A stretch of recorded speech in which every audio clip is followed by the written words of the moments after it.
everyone, Miss Trenchcoat here, and if you saw my what I got for Christmas haul video, you know that for Christmas I saved up and bought a MacBook Air 11-inch. So I thought that I should unbox it for you guys and kind of, I don't know, maybe explain why I bought it, why I chose it. I'm planning to do some other videos on the subject of my MacBook Air, so I'm not going to go too in-depth. But I just thought it'd be really fun to unbox it because I know a lot of people like to see like the first impressions unboxing of gadgets. So I'm going to go ahead and turn my camera around and unbox this out on my table. Okay, so as you can see, this is the box for my 11-inch MacBook Air. Before I open it up, I thought I would run down what the specs are on the computer for you guys so you know exactly which model I got. It is the 11-inch model, and like I said, 11.6. It is 1.3 gigahertz, and it has 4 gigabytes of memory and 256 gigabytes of flash storage.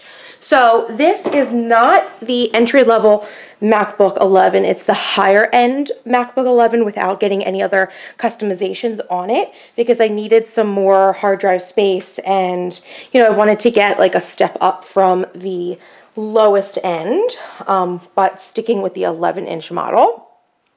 So let's just go ahead now, and I'm going to go ahead and cut into the plastic here so we can unbox it.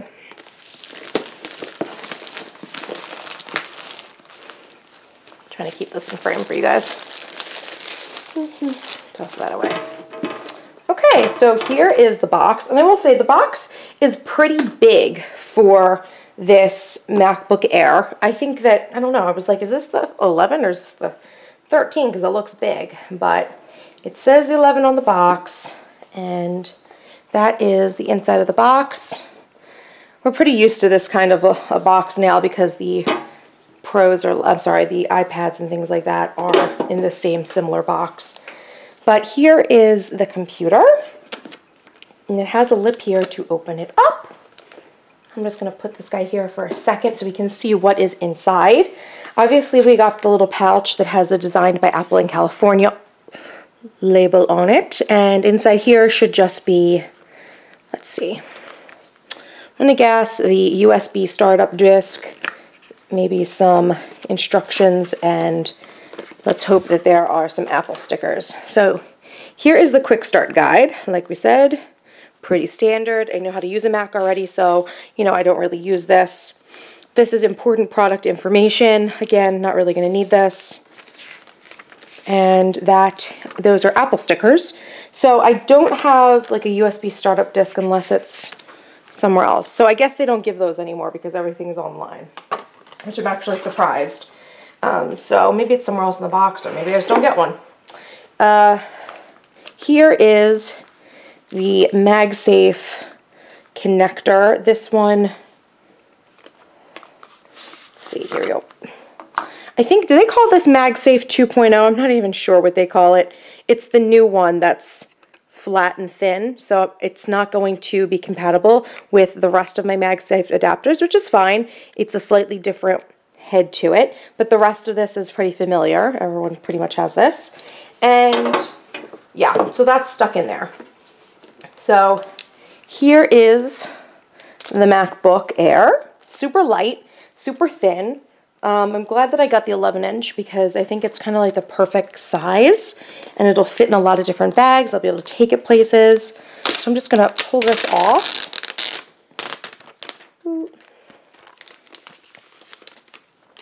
Put this to the side as well. And we'll open that bad boy up. Just going to make some room for it here on the table.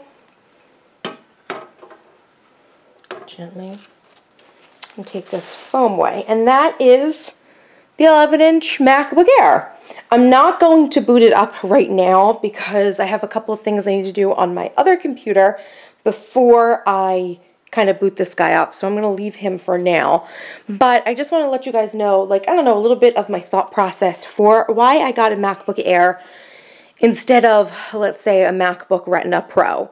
So if you guys know, I already have a 13-inch MacBook Pro. It's from 2009, so I was kind of due for an upgrade on my computer because the other one's 4.5 years old, and it still works really well. I will say that upgrading to Mavericks actually gave it some extra like life, which was really kind of surprising, like pleasantly surprising, but it doesn't take away the fact that it really is kind of old and I wanted something a little bit different. Now, the reason I didn't go into a Pro model again, I could have gotten the 11-inch Retina Pro, which is nearly as thin as this guy is. This guy's only a little hair thinner than the Retina Pros. Obviously, this is 11 and not 13, but when you put the 13-inch Air and the 13-inch Pro together, they're really almost the same size. It kind of is amazing. But the reason I decided to go with this guy was because I really don't use a computer anymore very often. I really use my iPad for a majority of the things that I do computing-wise. I think that a lot of people kind of have the same thing going on, that a lot of their day-to-day computing needs have been replaced by an iPad. For instance, I pretty much exclusively search the web via iPad instead of my computer. I almost never use my MacBook Pro to go online because it's a little bit bigger, and it's kind of clunkier. It's like, why would I pull that out when I could just have an iPad on my lap or, lay in bed with me?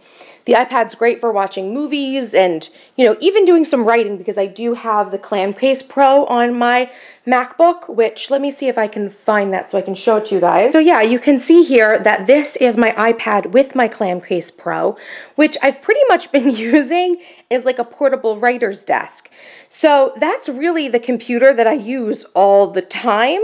So I decided that I wanted my next laptop to be something that was completely different than what I was used to, something that would be super portable and that I would still be able to run, Photoshop and my Adobe Suite on, and also obviously edit my movies in iMovie.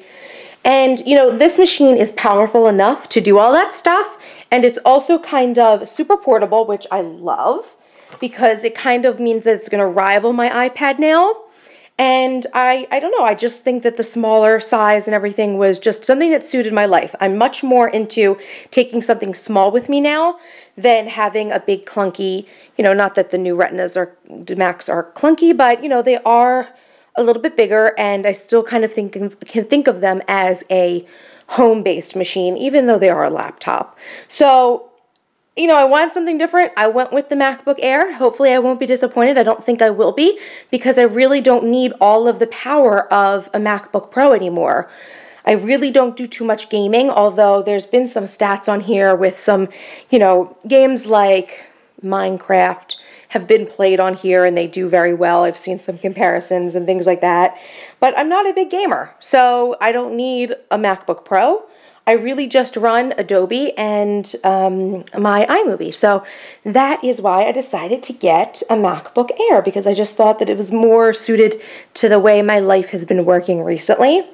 And now it'll be something that'll be even easier to take with me than this guy. And yeah, I can use my iPad for my most day-to-day stuff and then pull out this little guy. No need for me to spend, really, it would have been hundreds and hundreds of dollars more for me to upgrade to another Pro. So that is where I stand on it. You guys may agree, disagree with some of my points. It's up to you. It's just what I wanted for me, and I think that it's going to be a really great transition to a smaller machine. So that is it, you guys. I will see you guys in the next video. In the meantime, make sure to like and subscribe and leave me a comment if you have any questions. Okay, guys? I'll see you later. Bye.